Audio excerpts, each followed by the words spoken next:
Are you wondering how to start a small business at home? Well, I'm here to show you how. Hey, I'm Coach Molle from Visibility Hacking Studios, and I help small businesses grow their visibility online. And my favorite thing is actually starting with brand new businesses, helping people start up that very, very first business.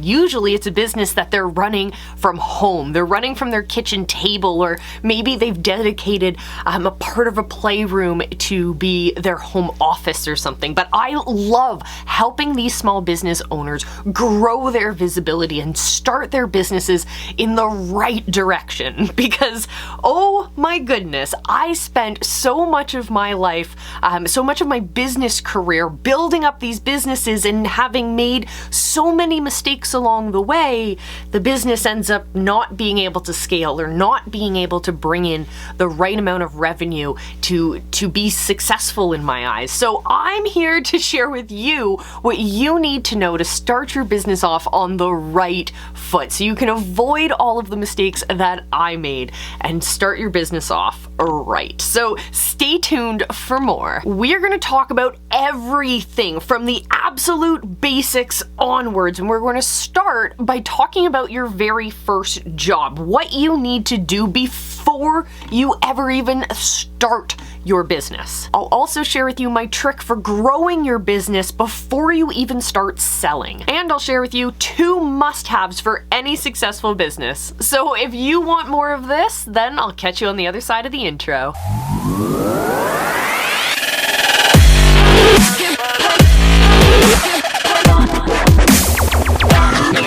The first thing you have to do before you start building your business is to go out, look around, find where your ideal customers are. Find who is the kind of person you would love to work with. Go out, find out where they are, and then find a need that they have shown up with, that they are communicating out to the world, that they're talking about, that they're frustrated with, that's stopping them from moving on to the next stage of their business or their life or their career or whatever it is that you like to help with. And then once you've identified a need that people have, then you're going to develop a plan to help them overcome that. Once you have that, then you can start thinking about a business, but you need to have something that you're actually going to help people accomplish. So if you want to be, let's say, a life coach, well, then you have to figure out what are you actually helping people through. So you need to go out and find your people, figure out what those obstacles are, and then develop a way to help them overcome that. That is going to be the essence of your business, because without something to actually trade, you have no business.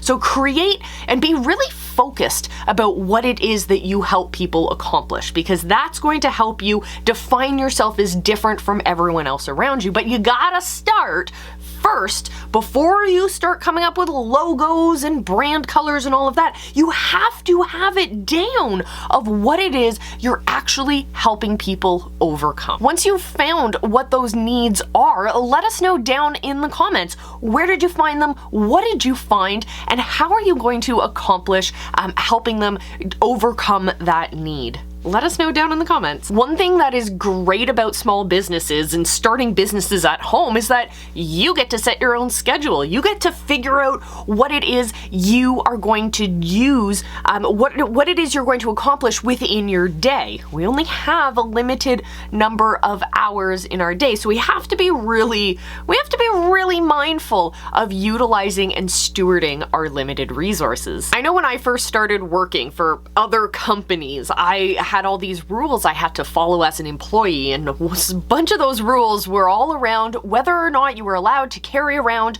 a cell phone. And I loved to have my phone around me because I love to connect with people using that tool. And now that I run my own business, I absolutely get to play on my phone all the time. But I'm not just playing games on my phone, I'm networking and building my community. That is the thing that you have to start doing doing before you can even start selling. You have to make sure that you are constantly building those relationships, building those connections, and doing what we already talked about, listening within those ecosystems of where your customers are, listening for more of those obstacles, more of those blocks that are in people's way.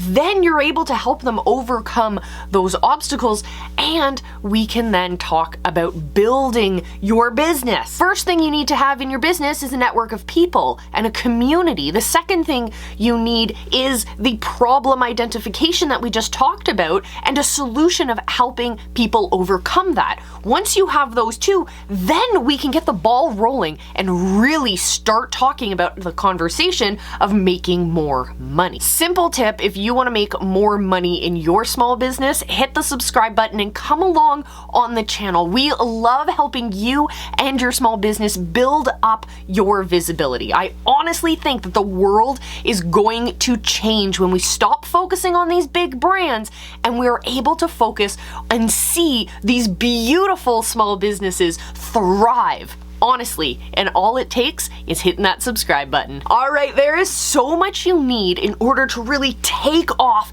and start making a ton of money, but this needs to be built with an essence of consistency. So how do we stay consistent? How do we stay on message? How do we stay on brand to make sure that we're taking our business in the right direction? And I say this because when I started building my businesses, first off, I didn't want to be part of my business. Like, I didn't want to be visible to anyone. I wanted to be a faceless brand. The second thing was I didn't want to talk and share this business journey with any of my friends or family members. I wanted to be an overnight success in their eyes. And clearly we know that never works. And so what I ended up doing was I started creating these patchy pieces of content. I was creating content for content's sake. And instead, and what happened because of that was that the messaging and the branding really didn't work. It didn't translate. And I was changing branding so often I didn't even notice it because I wasn't paying attention to the bigger picture, the longer term vision. I was so focused on each piece of individual content, everything got lost in the mix. So what you need in order to really be successful is a marketing plan and a business plan. Start with the business plan, then get to the marketing plan. This is going to help you have a guiding light to stay consistent. And I love business plans now. I used to roll my eyes at them for friggin' years, let me tell you. But honestly, once I started writing out my own business plans, it helped me stay focused. Once I started writing out my marketing plan, it helped me stay focused. It helped me achieve the goals that we had set out. There's no point in leading your company, leading your business, even if you are the only one in your business, if you have no direction to go. You're not leading anything, let's be honest. You're just wandering aimlessly in the desert, and that's not good. And on the other hand, people get so deep into the day-to-day creation of content that they forget about those guiding principles. They forget about where they're going with that branding. They stop focusing on the overall journey that your customer's going through. So what you guys need to do, build that business plan, build that marketing plan, and stay consistent with the type of content that you're creating.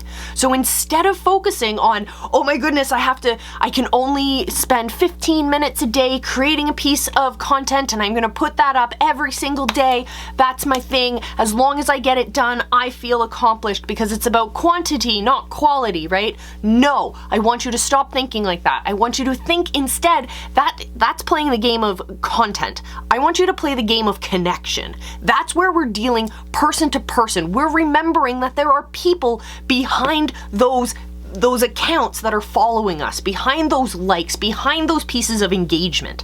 I want you to engage with them as real people. And if you want to know how to do that, to build what we call your connection machine, how to really take off your business, even if you're literally like one of my clients who started her business on an ironing board. That was her desk because that's all she had available to her. She didn't even have a chair because she didn't have those resources available. And now she's pulling 6 figures a year. And that's what I want you guys to start doing. And it's because we build connection machines. We're intentional about the content we're creating. We're intentional about it, regardless if we're selling soaps that we made in our house or we're selling coaching products. It's about creating the right kind of content that matches with your customer avatar. So we can talk about that until the cows come home. Is that the phrase? I don't know. Anyways, I want you guys to come hang out with us and chat more about building your brand specifically. Come on over, visibilityhacking.com. Click the link that says Become a Visibility Hacker. That'll bring you over into our Facebook group where we go live every Friday, 8 p.m. Eastern. We get your questions answered. We'll help you build your connection machine specific to your brand. You literally pop on live with us, answer a couple of questions, and we will build it out for you and really have that one-on-one question and answer time, which is great. So visibilityhacking.com. I will see you over there. And until then, remember, I love you. Be excellent to each other and go find your people. They're out there waiting for you.